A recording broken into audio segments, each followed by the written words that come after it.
Bapak Ibu Saudara yang terkasih dalam Tuhan Yesus Kristus, berikut akan kami sampaikan beberapa warta gereja hari ini, Minggu 29 Agustus 2021.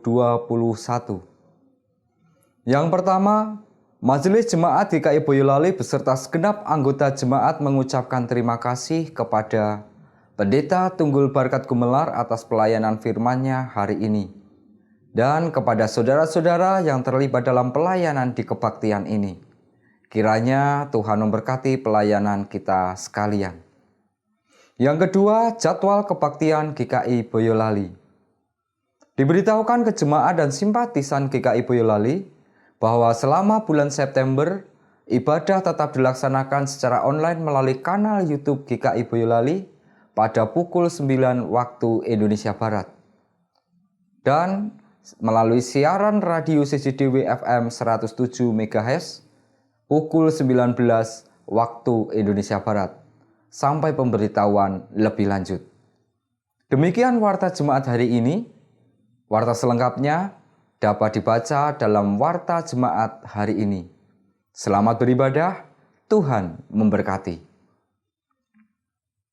Tuhan, siapa yang boleh menumpang dalam kemah-Mu? Siapa yang boleh diam di gunung-Mu yang kudus?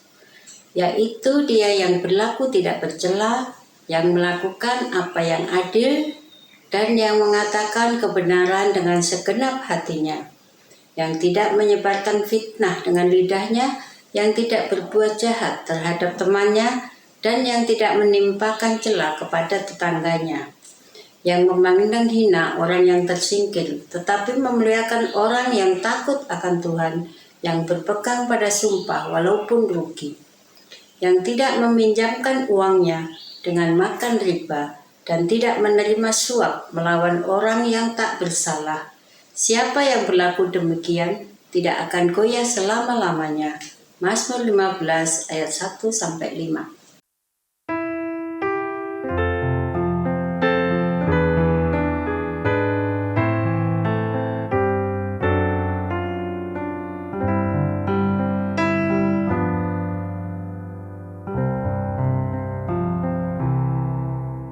Di saat ini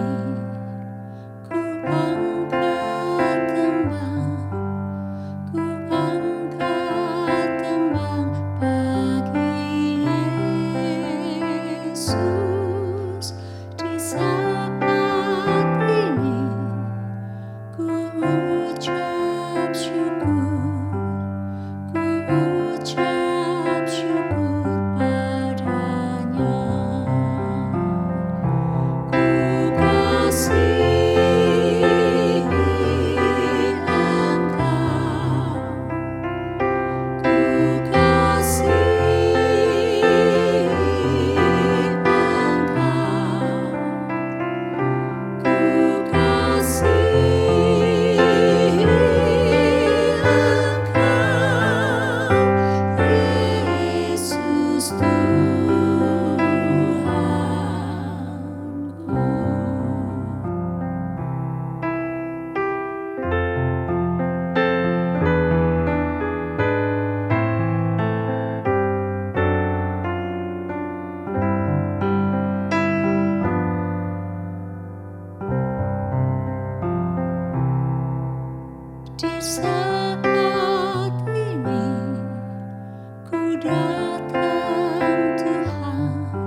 saat ini, dengarlah Tuhan, dengarlah seruan doaku.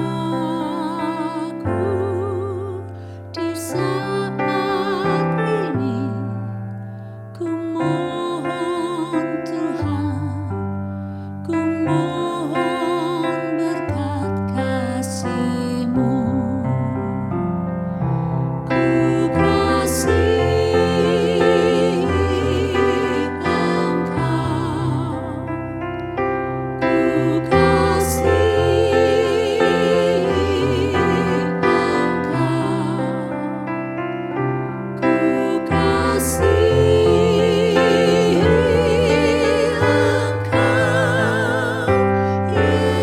Yesus Tuhanku.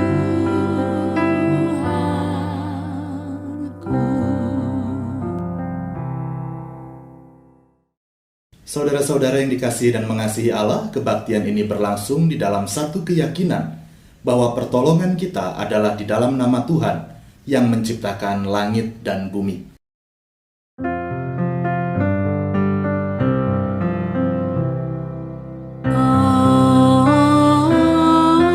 Amin, amin, amin. Kasih karunia dan damai sejahtera dari Allah Bapa, Anak, dan Roh Kudus kiranya menyertai saudara sekalian. Saudara-saudari yang dikasihi dan mengasihi Allah, tema ibadah kita di hari Minggu ini adalah hidup beriman yang benar. Dan sebagai nas pembuka, marilah bersama-sama kita memperhatikan sabda Allah di dalam Ulangan 4 ayat 1, 2, dan 9. Maka sekarang, hai orang Israel, dengarlah ketetapan dan peraturan yang kuajarkan kepadamu untuk dilakukan, supaya kamu hidup dan memasuki serta menduduki negeri yang diberikan kepadamu oleh Tuhan, Allah nenek moyangmu. Janganlah kamu menambahi apa yang kuperintahkan kepadamu, dan janganlah kamu menguranginya. Dengan demikian kamu berpegang pada perintah Tuhan Allahmu yang kusampaikan kepadamu. Tetapi waspadalah dan berhati-hatilah, supaya jangan engkau melupakan hal-hal yang dilihat oleh matamu sendiri itu, dan supaya jangan semuanya itu hilang dari ingatanmu seumur hidupmu.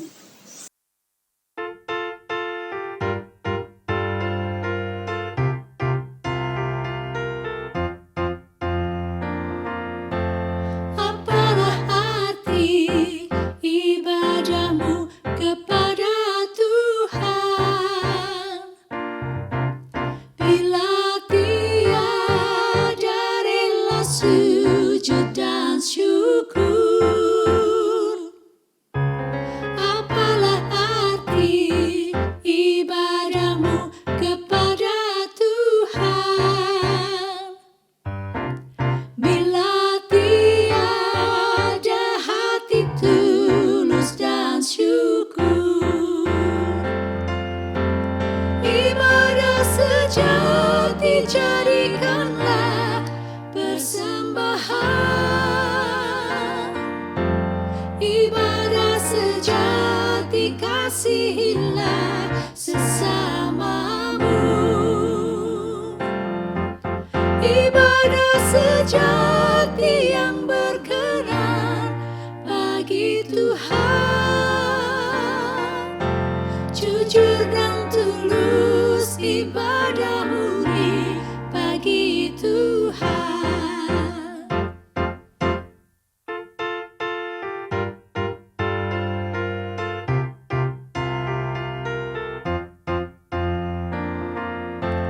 Marilah ikut melayani orang berkeluh, agar iman tetap kuat serta teguh. Itulah tugas pelayanan juga panggilan. Persembahan yang berkenan bagi Tuhan.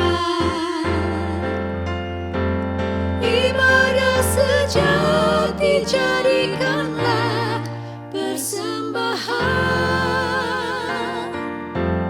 Ibadah sejati, kasihilah sesamamu. Ibadah sejati yang berkenan bagi Tuhan. Jujur dan tulus ibadah murni bagi Tuhan.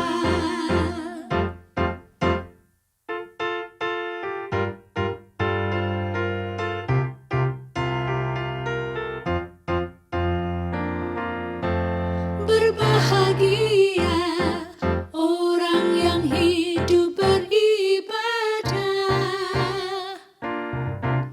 yang melayani orang susah dan lemah, dan penuh kasih menolong orang yang terbeban.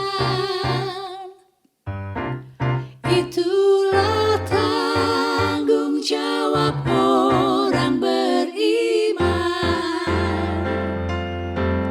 Ibadah sejati, jadikanlah persembahan. Ibadah sejati, kasihilah sesamamu. Ibadah sejati yang berkenan bagi Tuhan. Jujur dan tulus ibadah murni bagi Tuhan.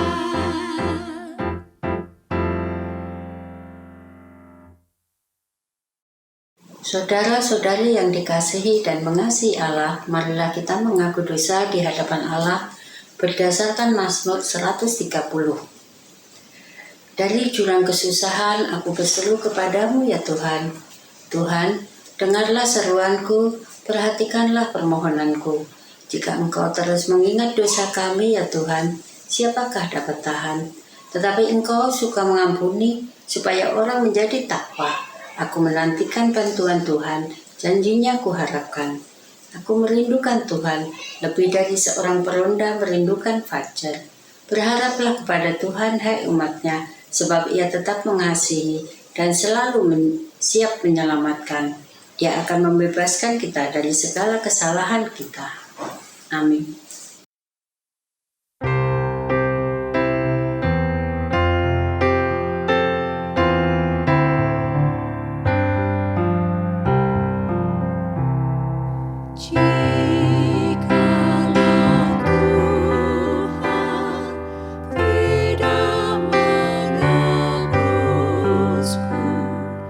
Dan Tuhan tidak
Berita anugerah pada saat ini diambil dari Yakobus pasal 1 ayat 17 dan 18. Setiap pemberian yang baik dan setiap anugerah yang sempurna datangnya dari atas, diturunkan dari Bapa segala terang. Padanya tidak ada perubahan atau bayangan karena pertukaran. Atas kehendaknya sendiri, Ia telah menjadikan kita oleh firman kebenaran, supaya kita pada tingkat yang tertentu menjadi anak sulung di antara semua ciptaannya. Demikianlah berita anugerah dari Allah.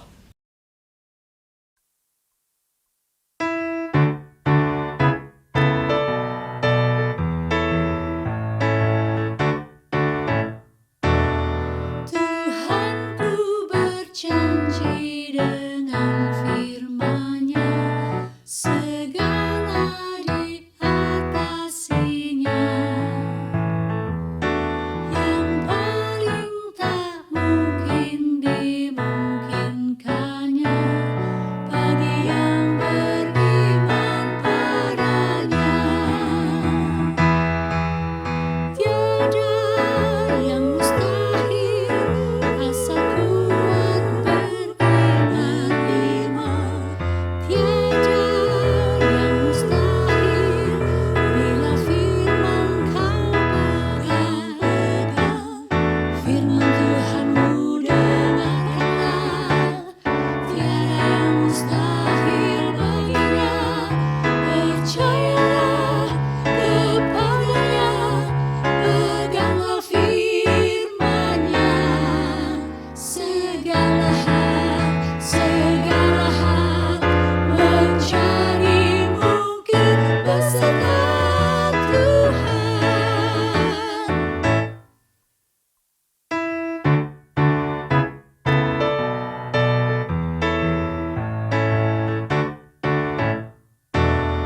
Meski kau diguncang gelombang cemas, firman-Nya tetap jangkarmu. Dan biar manusia lemah dan fana, firman Tuhan pegangan teguh. Tiada yang mustahil asal kuat beriman.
Saudara-saudara, sebelum kita membaca dan merenungkan firman Allah, marilah kita memohon pimpinan Roh Kudus.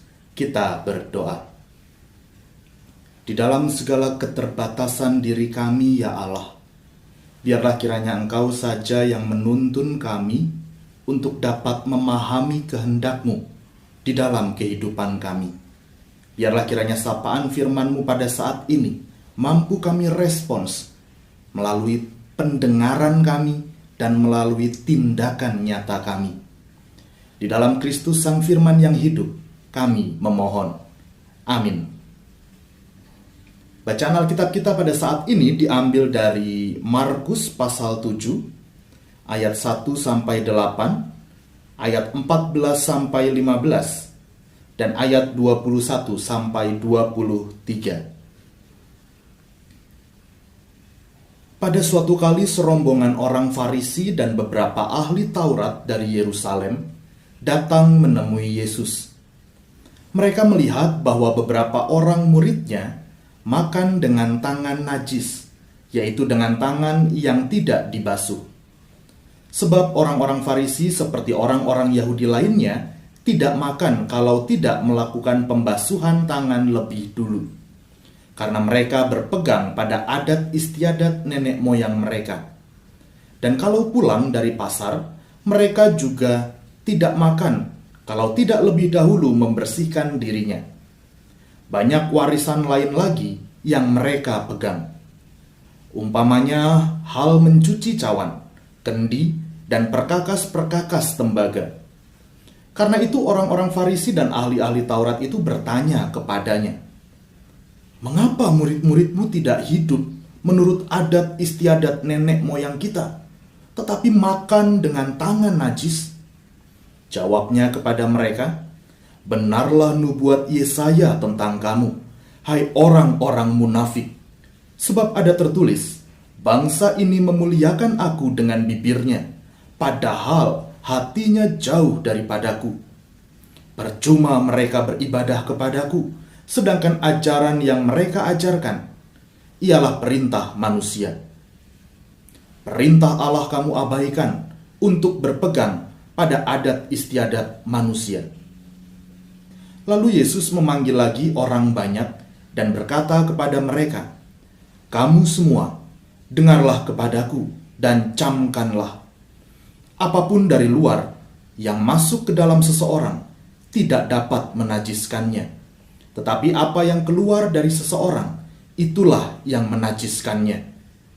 Sebab dari dalam, dari hati orang, timbul segala pikiran jahat, percabulan, pencurian, pembunuhan, perzinahan, keserakahan, kejahatan, kelicikan, hawa nafsu, iri hati, hujat, kesombongan, kebebalan. Semua hal-hal jahat ini timbul dari dalam dan menajiskan orang." Demikianlah Injil Tuhan Yesus Kristus. Berbahagialah setiap orang yang mendengarkan sabda Tuhan dan yang setia memberlakukannya. Haleluya.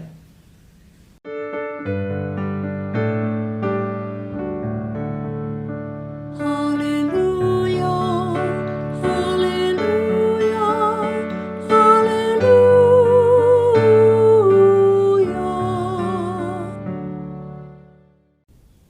Saudara-saudara yang dikasihi dan mengasihi Allah, bagi sebagian orang, makan itu harus tenang. Tidak boleh sambil berbicara, tidak boleh bersuara. Bagi sebagian orang lain, makan itu justru momen terbaik untuk berbagi cerita, untuk berbicara, untuk berbagi pendapat. Bagi sebagian orang, menerima barang dengan tangan kanan adalah bentuk kesopanan. Bagi sebagian orang lain, menerima barang dengan tangan kiri bukan masalah, karena baik tangan kanan ataupun tangan kiri, keduanya memiliki fungsi yang sama dan sama baiknya. Bagi sebagian orang, beribadah dengan pakaian rapi, duduk tenang, mengikuti seluruh alur kebaktian dengan kusyuk adalah keharusan. Bagi sebagian orang lain, beribadah itu yang penting adalah hatinya. Jadi mau sambil tiduran ataupun sambil cuci piring, mau pakai daster ataupun cuman koloran, nggak masalah. Mana yang benar? Selama kita hanya berpikir tentang benar salah, maka persoalan-persoalan seperti ini tidak akan pernah selesai. Karena masing-masing orang akan mempertahankan kebenarannya. Nah, saudara-saudara, di dalam bacaan kita hari ini, persoalan benar salah terhadap suatu tradisi menjadi topik utama. Bagi ahli Taurat dan orang-orang Farisi, ibadah formal merupakan bagian terpenting di dalam kehidupan umat Allah. Setiap orang harus mengambil bagian di dalam ibadah agar dapat tetap terhubung dengan Allah yang kudus. Dan supaya bisa mengambil bagian di dalam ibadah, maka sudah seharusnya lah setiap orang menjaga dirinya agar tetap bersih, agar tetap suci. Sebab Allah yang disembah adalah Allah yang kudus. Lalu bagaimana jika misalnya umat yang hendak beribadah ternyata dalam kondisi yang tidak bersih? Atau secara tidak sengaja menyentuh atau menginjak kotoran? Kira-kira bagaimana? Bisakah mereka beribadah? Sayangnya tidak bisa. Sebab mereka dipandang tidak tahir. Mereka dianggap najis. Mereka dianggap tidak layak.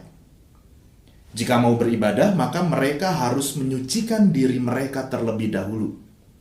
Bisa dengan mencuci tangan, membasuh tubuh, dan pada kasus-kasus tertentu, pada tingkat-tingkat tertentu, mereka harus melakukan upacara pentahiran. Saudara-saudara yang dikasihi dan mengasihi Allah, ketika ahli Taurat dan orang-orang Farisi begitu mengedepankan persoalan tahir najis, benar salah, dan mereka berpikir secara hitam putih, Yesus justru tampil mendobrak cara pandang seperti itu. Yesus bergaul dengan para pemungut cukai. Seperti yang kita tahu, Yesus bahkan duduk bersama para pelacur. Yesus juga menyentuh orang mati. Bagi Yesus tidak ada makhluk yang najis pada dirinya sendiri. Makanan pun tidak najis dan tidak dapat menajiskan orang. Sebab tidak menyentuh hati orang, melainkan hanya melewati perut. Menjauhi makanan, benda, dan orang tertentu karena dipandang najis dan menajiskan merupakan praktik buatan manusia dan bukan kehendak Allah. Semua yang dilakukan oleh Yesus semakin membuat para ahli Taurat dan orang-orang Farisi menjadi gerah dan geram. Beberapa orang dari mereka bahkan rela sengaja datang jauh-jauh dari Yerusalem untuk menemui Yesus.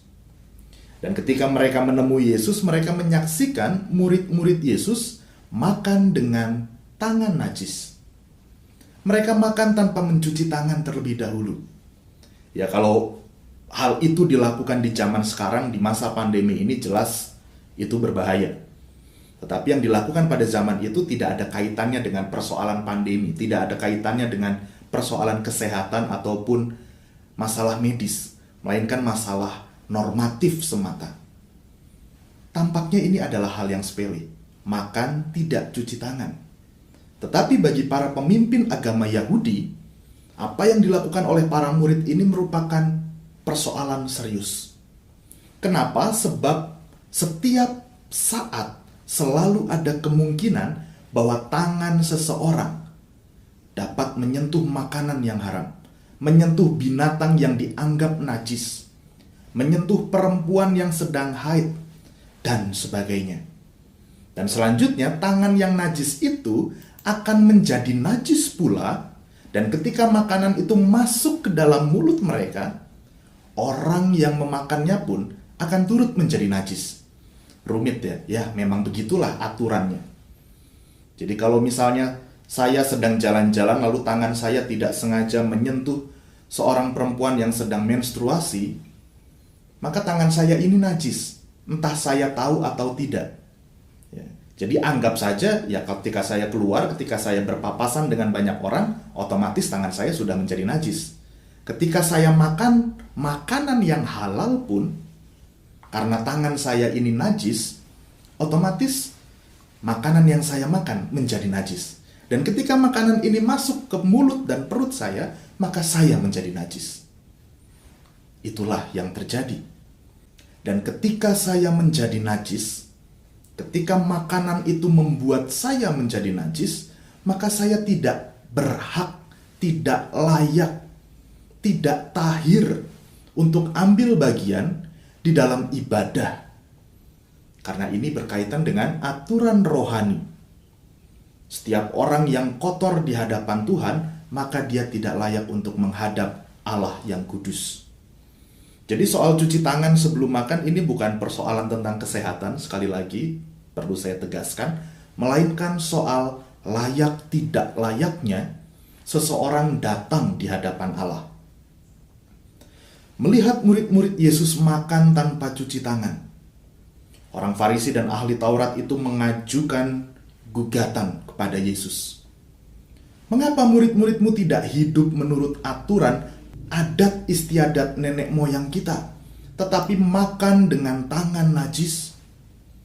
Yang dimaksud dengan adat istiadat di sini adalah aturan dan ketentuan yang ditambahkan oleh para ahli Taurat berdasarkan hukum Musa yang kemudian dianggap berasal dari Musa.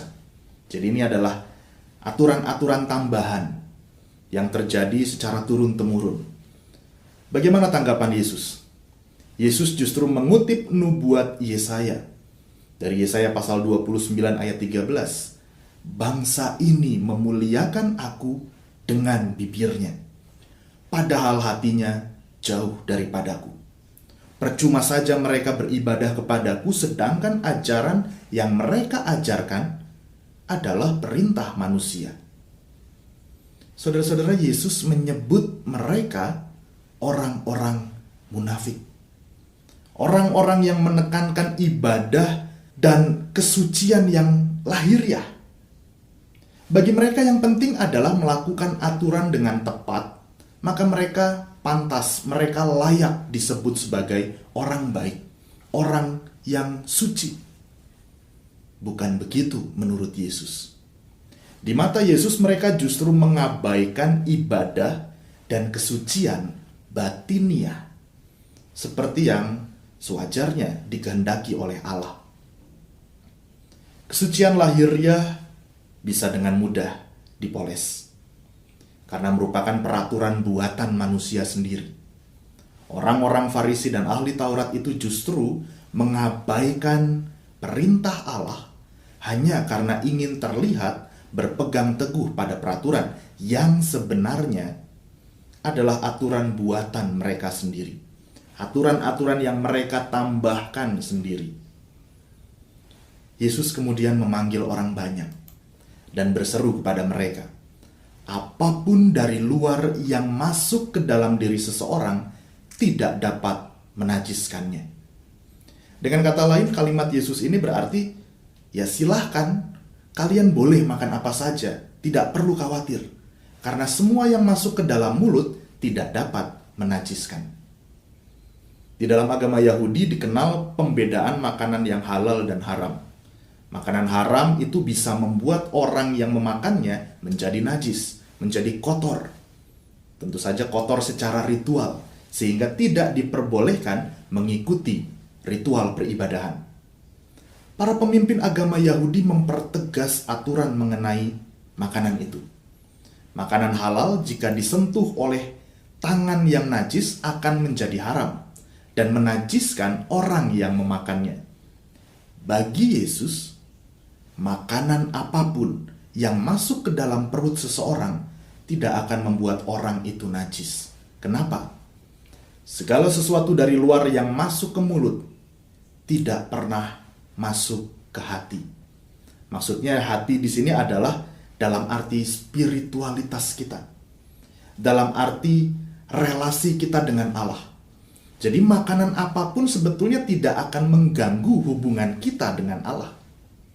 Tetapi masuk ke dalam pencernaan, masuk ke dalam perut kita, lalu dibuang ke jamban. Yesus mengatakan bahwa yang menajiskan orang itu justru yang keluar dari diri seseorang. Dalam hal ini Yesus tidak menunjuk kepada hal fisik, tidak menunjuk kepada hal yang material, tetapi pada pikiran, sikap, dan perbuatan yang timbul dari hati seseorang. Jadi, jangan kemudian kita berpikir bahwa yang haram itu adalah air seni misalnya. Yang haram itu adalah kentut misalnya. Bukan. Bukan itu. Bukan hal-hal yang sifatnya fisik dan material. Secara tegas di dalam bacaan kita dikatakan pikiran jahat, percabulan, pencurian, pembunuhan, perzinahan, keserakahan, kejahatan, kelicikan, perbuatan tidak senonoh, iri hati, hujat, sombong, kebebalan. Jadi kalaupun seseorang makan makanan yang haram, tetapi tindakannya baik, hal ini tentunya tidak menjadi masalah. Sebaliknya, walaupun seseorang tidak makan daging tertentu yang dianggap haram, tidak pernah menyentuh mayat, dan lain sebagainya, tetapi ia iri kepada orang lain, bertindak licik terhadap sesama, bersikap sombong. Justru yang demikian inilah yang menurut Yesus adalah orang najis yang sesungguhnya. Saudara-saudara yang dikasih dan mengasihi Allah, tampak di sini kontras pandangan antara Yesus dengan para pemuka agama. Menurut pemuka agama Yahudi, yang membuat seseorang najis itu adalah makanan dan benda-benda yang dikategorikan haram. Sedangkan menurut Yesus, yang membuat orang itu najis adalah tindakan jahat yang keluar dari hatinya. Iman yang benar bukan iman yang dijaga dari berbagai makanan ataupun benda yang dikategorikan najis ataupun haram, melainkan iman yang bersumber dari hati nurani yang bersih, yang tulus mengasihi Allah dan sesama manusia. Tuhan menolong kita. Amin.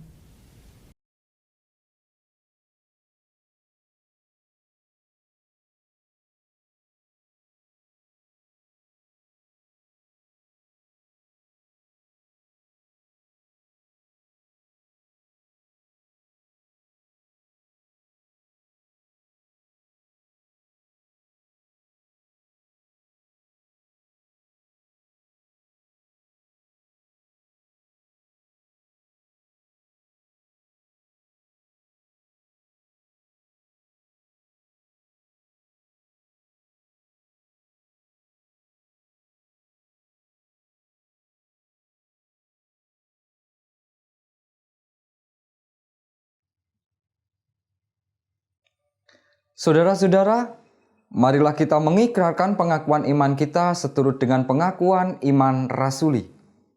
Hendaklah kita bersama menyatakan, Aku percaya kepada Allah Bapa yang Maha Kuasa, Khalik langit dan bumi, dan kepada Yesus Kristus, anaknya yang tunggal Tuhan kita, yang dikandung daripada Roh Kudus, lahir dari anak darah Maria, yang menderita sengsara di bawah pemerintahan Pontius Pilatus, disalibkan, mati, dan dikuburkan, turun ke dalam kerajaan maut. Pada hari yang ketiga, bangkit pula dari antara orang mati, naik ke surga, duduk di sebelah kanan Allah, Bapa yang Maha Kuasa. Dan akan datang dari sana untuk menghakimi orang yang hidup dan yang mati. Aku percaya kepada Roh Kudus, gereja yang kudus dan am, persekutuan orang kudus, pengampunan dosa, kebangkitan orang mati, dan hidup yang kekal. Amin. Saudara-saudara yang dikasihi dan mengasihi Allah, marilah kita menyatukan hati kita bersyafaat. Ya Allah yang Maha Kasih, Allah yang senantiasa menuntun perjalanan hidup kami, pada saat ini kami datang ke hadirat-Mu yang kudus. Kami bersyukur untuk segala peran serta-Mu di dalam kehidupan kami. Biarlah kiranya kami pun dapat berperan serta di dalam menghadirkan cinta kasih-Mu di tengah-tengah dunia. Pada saat ini ya Allah, kami teringat dengan saudara-saudara kami, mereka yang pada saat ini sedang bergumul dengan sakit penyakit, mereka yang pada saat ini sedang mengalami kelemahan tubuh, kelemahan secara fisik. Biarlah kiranya Engkau saja yang memberikan kepada mereka kekuatan, kesabaran, dan juga kesembuhan. Kiranya segala sesuatu yang mereka konsumsi dapat menjadi sarana yang Engkau pakai untuk memperbaiki kembali tubuh mereka. Kami juga berdoa ya Allah untuk saudara-saudara kami yang sedang mengalami pergumulan secara psikis. Mereka yang pada saat ini sedang merasakan kesepian, mereka yang pada saat ini sedang merasa ditinggalkan, mereka yang pada saat ini sedang berduka cita, mereka yang pada saat ini merasakan kehilangan. Biarlah kiranya Engkau yang menguatkan mereka, menenteramkan hati mereka, meneduhkan pikiran mereka yang kacau.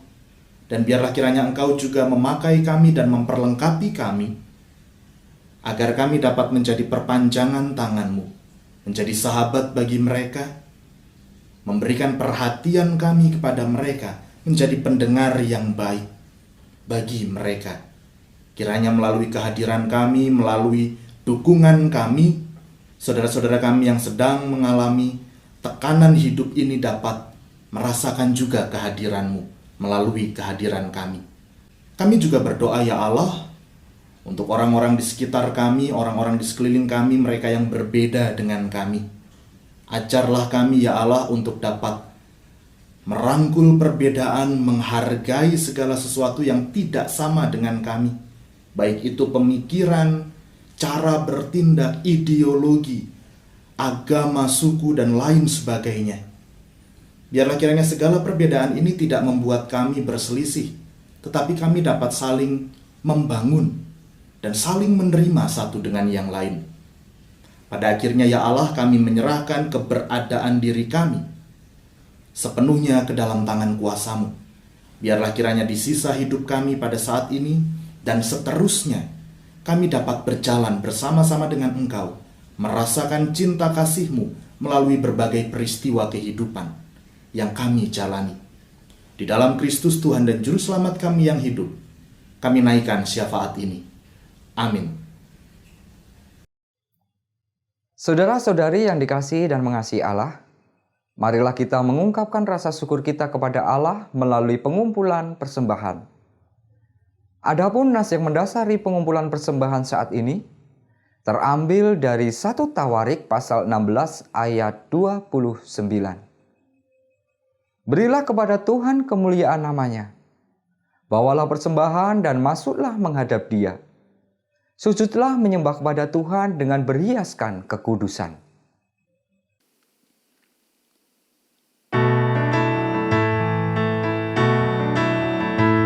Di sini aku bawa Tuhan, persembahan hidupku semoga berkenan. Berapalah nilainya Tuhan dibandingkan berkat-Mu yang telah Kau limpahkan. Terimalah Tuhan, oh terimalah Tuhan.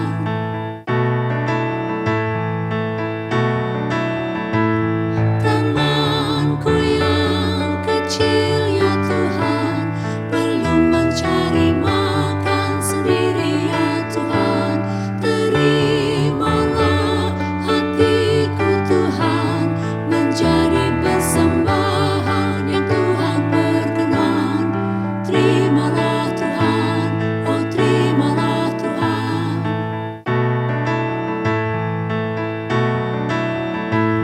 Ku ingat firman-Mu ya Tuhan, yang mengajarkan kami mengingat yang kecil. Berkati semuanya Tuhan, supaya persembahan tetap mengalir terus. Terimalah Tuhan, oh terimalah Tuhan.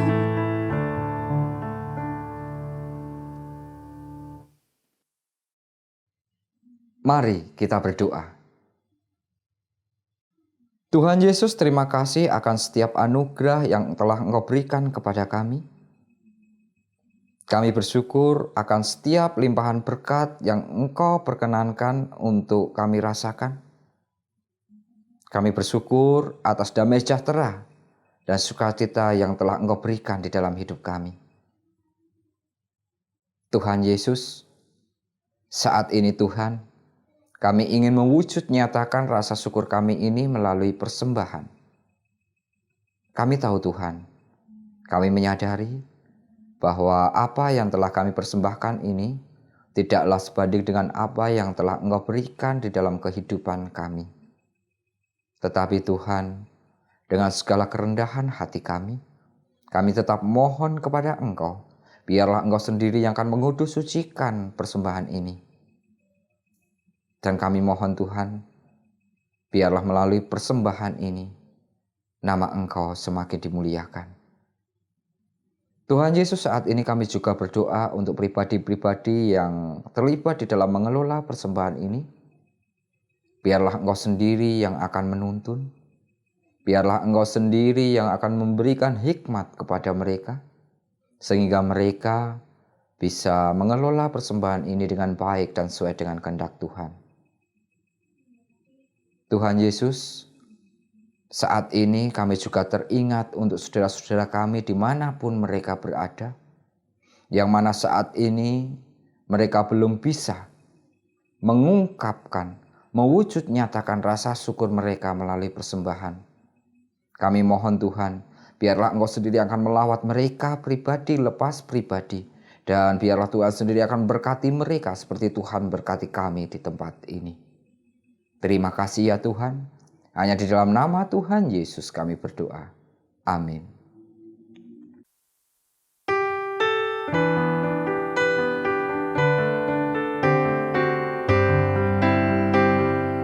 Aku Tuhan semesta, cerita-Mu ku dengar.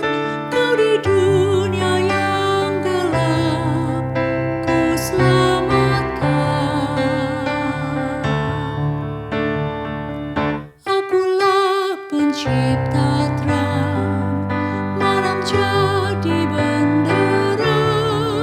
Siapakah utusanku membawa terang? Ini aku, utus aku. Ku dengar Engkau memanggilku.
Saudara-saudara yang dikasihi dan mengasihi Allah, kini arahkanlah hatimu kepada dunia.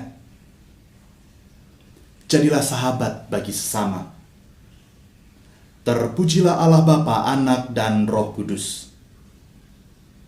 Dan kini, mari bersama-sama kita menerima berkat Tuhan. Kiranya cinta dan tawa menyinari harimu, menghangatkan hati serta pernaunganmu. Kiranya sahabat setia dan dapat dipercaya ada bersamamu, menemani jalanmu meski arah langkahmu tak menentu. Kiranya damai dan berkat memenuhi duniamu, melingkupinya dengan sukacita yang takkan pernah berlalu. Kiranya kemarau dan penghujan berganti sesuai putaran waktu, memberikan bagimu kemungkinan dan pengalaman baru. Kiranya Allah Bapa, Anak, dan Roh Kudus memberkati rutinitas dan keseharianmu dengan berjuta peristiwa sederhana dan penuh makna yang terjadi di sekitarmu. Amin.